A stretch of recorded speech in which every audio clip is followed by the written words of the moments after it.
The two stories that had the most impact were, of course, the Porch Story and the story of the curator. And in the book, I moved it to the very end so that it leaves the reader with a way to step off the porch. It essentially says that a curator in a very important city had come to a point in his career where he felt like he could put on a wonderful show.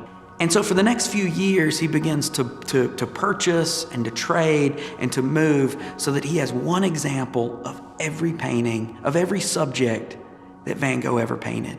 And he's about to unveil this show, and a major patron calls. And he says, "Old man, I'd like to sponsor your show. And if I like what I see, I'll put everything I've got behind it." And so an hour later, the curator and the major patron walk through these halls, and they're looking at all of these works of the great Dutch master.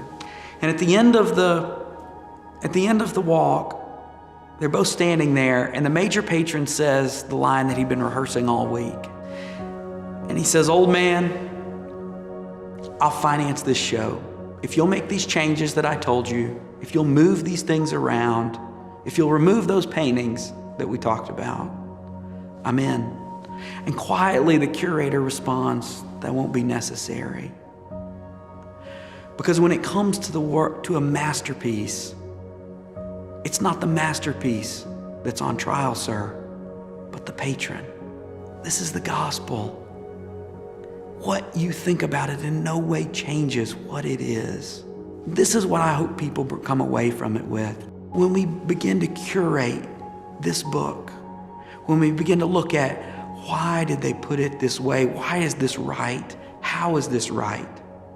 Everything changes.